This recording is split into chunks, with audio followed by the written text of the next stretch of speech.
Greetings everyone! Welcome to my first retro review in a long time. Recently, issue 259 was released and it marked Ian Flynn's 100th issue as head writer on the main Sonic comic.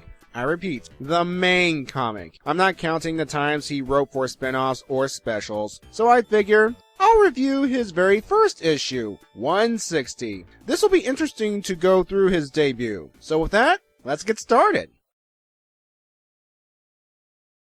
Our buddy Sonic is walking with King Elias, discussing recent events, mainly involving these guys. Anyway, they head into the old Freedom HQ, and happy birthday, Sonic! His friends are throwing him a party, and geez, I forgot about the Sonic Fiona thing. Moving on, we get some party crashers in the form of Bean the Dynamite and Bark the Polar Bear. They've been hired by Eggman to deal with Sonic, and they're no pushovers either. And Sonic also believes that they're attacking because of his evil twin causing mischief some time ago. Bean lets the Hedgehog know that they have the right target. Speaking of the evil doppelganger, he and Rouge were after the Master Emerald. Well, none of Locke has anything to say about it. Back at the party, Fiona turns the tide with keys, shiny keys, which take Bean out of the fight, literally. Bark is surrounded, and after a stare from Fiona, the polar bear gives up.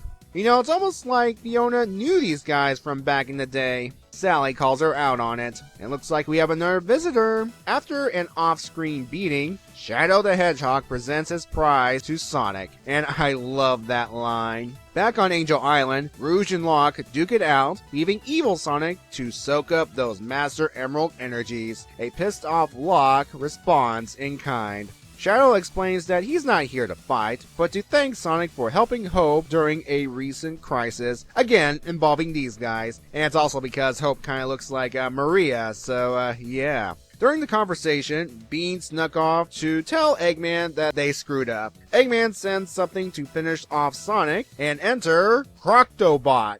Really? Finally, it turns out that absorbing the Master Emerald energy mutated evil Sonic into something that's a real scourge.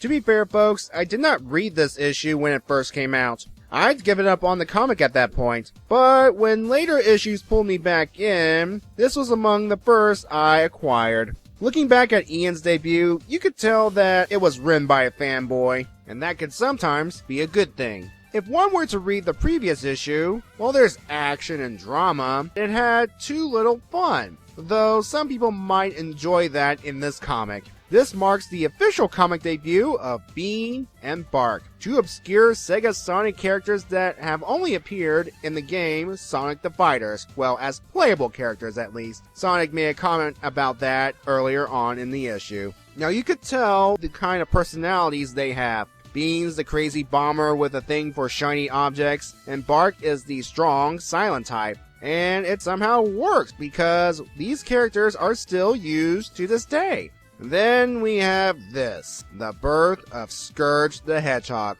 who would become a pain to Sonic and company in the many issues to come. Speaking of pain, shouldn't the Scourge be in some kind of pain due to Locke's scarring of the chest? I'm going to chalk it up to Master Emerald Juice or something. Ian had inherited a lot of messy baggage from previous writers. At this point in the comic, Sonic was dating Fiona Fox, Shadow's working for Eggman. Granted, it was to help Shadow discover his past, and Rouge and Evil Sonic team up to steal the Master Emerald. Again, the first attempt was in issue 151. Ian had a lot of cleanup to do, and I thought he did a decent job, well, the first time out. Of course, there are those who absolutely hate Ian's work, but that's the fan base for you. This issue also marked the debut of artist Tracy Yardley, and his style then was more cartoony than his current style. The more you draw, the more changes you are to make to your characters. One more thing, Sonic's attachment to the Great Oak Slide, understandable since it has been around since, the very beginning of Sonic's comic career. I will give Ian and Tracy's debut story a 7. A fun start, but still has the baggage of previous creators. There is also a backup story that is related to the video game Sonic Rush. related in which Blaze the cat appears. She is searching for the blue one from her dreams about the Soul Emeralds. She encounters some SWAT bots, they fought, and she's captured. Sonic is made aware of the incident thanks to Rotor monitoring the activity via video. The robot scientists analyze Blaze and determine that she's from another dimension. She wakes up and incinerates the lab just as Sonic arrives to rescue her.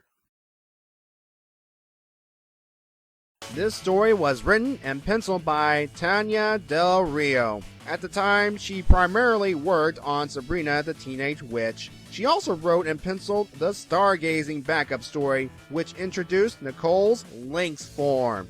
All in all, this story, plus the second part in the next issue, served to promote the release of Sonic Rush for the Nintendo DS. I mean, there's Blaze, her being from another dimension, and the Soul Emeralds. Well, a mention of the Soul Emeralds in this case.